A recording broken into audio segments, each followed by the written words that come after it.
बिस्मिल्लाहिर्रहमानिर्रहीम। Welcome to kitchen with Anshara.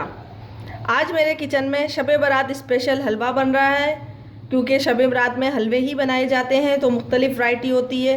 तो आज मैं जो बना रही हूँ वो मैं बना रही हूँ सूजी का टुकड़ी वाला हलवा। बहुत ही आसान है, बहुत जल्दी बन जाता है और आपको यकीनन इसकी रेसिपी पसंद आएगी, क्योंकि मैं बहुत आसान तरीके से इसको बनाना सिखा रही हूँ। अब इसके लिए हमें जो जो चीज़ें चाहिए वो मैं आपको बताती हूँ कि हमें क्या क्या चीज़ें चाहिए। इसके लिए हमें चाहिए ये तकरीबन 500 ग्राम मैंने सूजी ली है, तकरीबन आधा किलो सूजी है। इस आधा किलो सूजी के लिए हमें क्या क्या चीज़ें चाहिए होंगी। 2 प्याली चीनी चाहिए होगी, आधी प्याली घी चाहिए होगा, बादाम पिस्ते या ड्राई फ्रूट आपके पास जो हैं वो आपके पास जितना हो आप वो ले सकते हैं।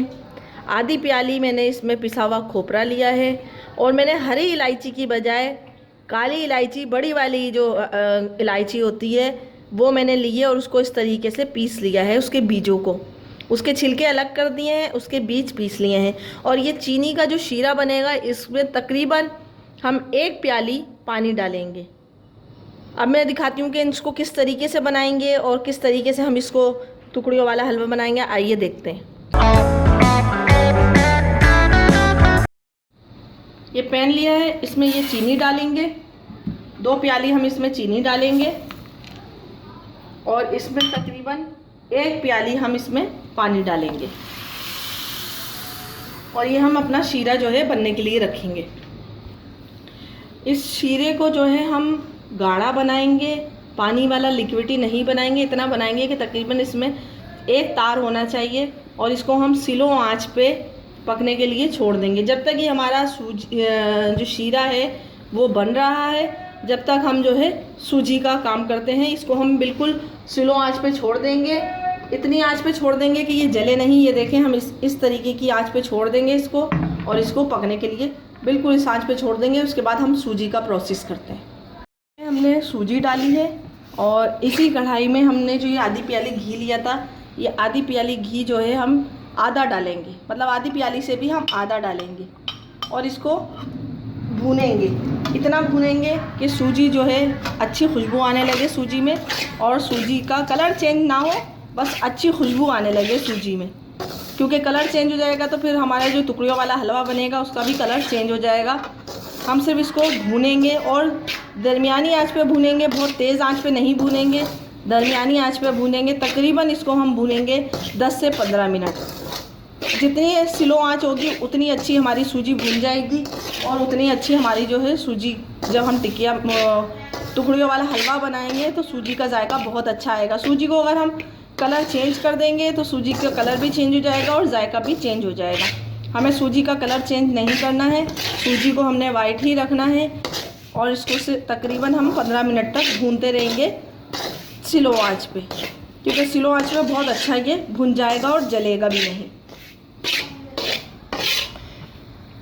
ये सूजी मैंने तकरीबन 15 मिनट तक भून ली है। बहुत ही स्लो आंच पे मैंने इसको भूना है, बहुत तेज़ आंच पे नहीं भूनेंगे, बहुत स्लो आंच पे भूनेंगे।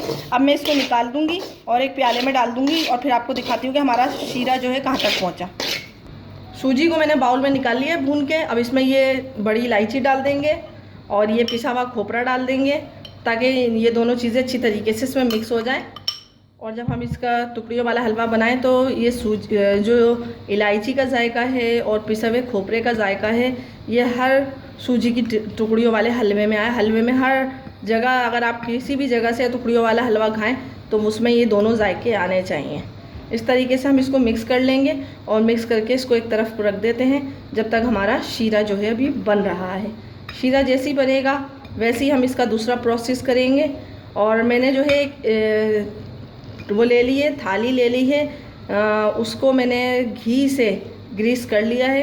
घी से कीजिएगा, ऑयल से मत कीजिएगा, क्योंकि घी से जितना अच्छा जायका आता है उतना अच्छा ऑयल में नहीं आता। घी से बहुत अच्छा जायका आता है, उसको घी से आप ग्रीस कर लीजिएगा, ताकि जब हम ये टुकड़ियों वाला हलवा उसमें डालें तो वो नीचे चिपके नहीं, और जब हम उसको काटें तो काटने के बाद जब निकालें तो बहुत आसानी से वो इसमें से निकल जाए। तो अब ये सूजी को जो है मैं इसको रख देती हूँ थोड़ी सी देर के लिए, जब तक मेरा वो बन रहा है शीरा। शीरा जैसे ही बन जाता है फिर आपको दिखाती हूँ। रेडी हो चुका है, बिल्कुल गाढ़ा हो चुका है, मतलब बहुत ज़्यादा गाढ़ा नहीं हुआ, इतना हुआ है कि अगर जब हम इसको हाथ में लेंगे तो ये एक तार जैसा बन रहा है, और ये जब हम चमचे से इस तरीके से करेंगे तो ये स्लो स्लो जाएगा। जो मैंने घी बचाया था वो घी इसमें डाल दूँगी और फिर इसको मिक्स कर दूँगी और चूल्हा जो है बंद कर दूँगी।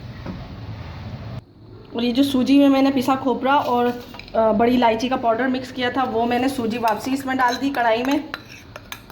और मैं आपको बता चुकी हूँ कि मैंने जो वो लिए थाली, उस थाली को पहले से ग्रीस कर लिया, क्योंकि जब मैं इसमें टाइम नहीं होगा। जब इसमें वो डालूंगी शीरा तो बिल्कुल भी टाइम नहीं होगा, हमें जल्दी जल्दी सारे काम करने होंगे। और चूल्हा वही दरमियाना बिल्कुल स्लो रखेंगे, बहुत ज़्यादा तेज़ चूल्हा नहीं रखेंगे, स्लो रखेंगे। अब ये सूजी इसमें डाल दी है। अब इसके साथ ही इसमें जो है ये शीरा जो बनाया है मैं वो इसमें डालूँगी। अब शीरा इसमें डाल दूँगी और फिर इसको चलाऊँगी, क्योंकि इसको चलाना है, इसमें लम्स नहीं बनने चाहिए। इसको मिक्स करके चमचा चलाते रहेंगे। 2 से 3 मिनट में ये बिल्कुल मिक्स हो जाएगा, क्योंकि हमने इसको मिक्स कर लिया है। अच्छी तरीके से सूजी इसमें मिक्स हो गई है और इसमें कोई भी लम्स नहीं सूजी ने छोड़े, वरना अगर इसमें लम्स हो जाएंगे सूजी के तो फिर बहुत मुश्किल होगी। ये देखें बिल्कुल अच्छी तरीके से इसमें जो शीरा डाला था वो मिक्स हो गया है। इसको 2 से 3 मिनट तक चलाएँगे ताकि ये नीचे लगे नहीं, और जो हमारा हलवा है वो बिल्कुल अच्छी तरीके से मिक्स हो जाए और सारे जो इसमें पिसा खोपरा और बड़ी इलायची डाली है वो अच्छी तरीके से इसमें खुशबू आने लगे। सूजी की भी अच्छी खुशबू आ रही है, बहुत ही अच्छी खुशबू आ रही है सूजी की। बहुत ही मज़े का ये हलवा जो है बन रहा है, रेडी हो रहा है, ये बहुत ही अच्छा बन रहा है। अब मैं इसको थोड़ा सा 2 से 3 मिनट तक चलाऊँगी और इसको फिर ग्रीस की हुई ट्रे में निकाल के आपको दिखाती हूँ। चुका है, मैंने इस तरीके से निकाल दिया है इसमें, और इस पर ऊपर से बादाम पिस्ता गार्निश कर रही हूँ। अगर आप चांदी का वर्क हो तो वो भी डाल दें, इस पर लगा दें चांदी का वर्क, उससे भी अच्छा लगेगा, क्योंकि चांदी वर्क से बहुत ज़्यादा अच्छा लग रहा होता है ये। और जितना अच्छा बादाम पिस्ता लगेगा, इसको इस तरीके से आप डाल दें बादाम पिस्ते को, और इसको हाथ के हाथ किसी तरीके से इसको, ये हल्का ठंडा हो तो इसको आप इस तरीके से काट दें, क्योंकि ये पूरा ठंडा हो जाने के बाद बिल्कुल भी नहीं कटेगा, क्योंकि बहुत ज़्यादा कड़क हो जाएगा तो बिल्कुल भी नहीं कटेगा। इस तरीके से आप इसमें कट लगा दें, ताकि ये कट लगने से ये होगा कि जब आप इसको निकालेंगे तो ये बहुत अच्छी तरीके से निकल जाएगा। अभी ही ये कट लगने में थोड़ा मुश्किल कर रहा है, लेकिन जब आप इसको कट इस तरीके से लगा देंगे, थोड़ा ज़्यादा ठंडा ना हो, तो ये बहुत अच्छी तरीके से जो है इसकी टुकड़ियाँ जो है आराम से कट जाएंगी। और जब आप इसको डिश आउट करेंगे तो ये बहुत अच्छी तरीके से निकल जाएगा। ये इस तरीके से मैंने ये सारी टुकड़ियों का जो है वो काट दिया है। अब मैं इसके ठंडा होने का इंतज़ार करती हूँ, क्योंकि ये ठंडा होगा तो फिर ये ज़्यादा अच्छा निकल कर आएगा। थोड़ा सा गर्म था, मैंने उस पर कट लगा दिए थे। अब इन कट को मैं दोबारा से लगाऊंगी, ताकि ये जो हमारे कट थे ये हमारे बिल्कुल सही हो जाए, और जो ये हलवा है ये बिल्कुल अच्छी तरीके से निकल जाए। ये देखिए कट मैंने दोबारा लगाया है, तो ये बहुत आसानी से हमारा जो है टुकड़ियों वाला हलवा निकल जाएगा, बेइंतहा आराम से निकलेगा। ये देखें, इस तरीके से आराम से हमारा सूजी की टुकड़ियों वाला हलवा निकल जाएगा, और बहुत ही मज़े का है और बहुत ही सॉफ्ट है। ये आप देख रहे हैं किस तरीके से मैं इसको निकाल रही हूँ, बहुत ही इजी तरीके से निकाल ले रही हूँ। ये देखें, अगर आप छुरी से ना भी करें, एक साइड का करेंगे, तो दूसरी तरफ से आप इस तरीके से इसको निकाल सकते हैं। अब मैं इसी तरीके से ये सारा हलवा जो है आपको निकाल के और डिश आउट करके दिखाती हूँ कि मैं किस तरीके से इसको डिश आउट कर रही हूँ।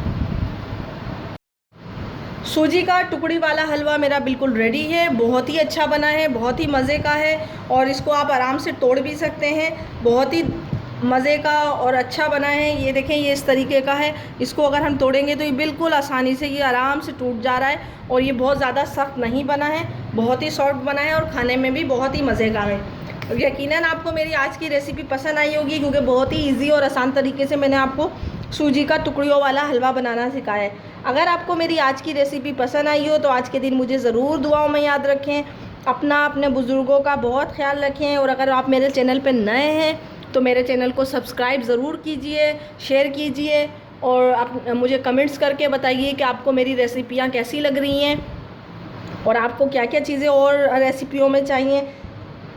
हो सके तो मुझे ज़रूर दुआओं में याद रखें, अपने बुज़ुर्गों का और बच्चों का ख्याल रखें, और मुझे भी दुआओं में ज़रूर याद रखें। अब मुझे इजाज़त दीजिए, नेक्स्ट वीडियो तक के लिए अल्लाह हाफ़िज़।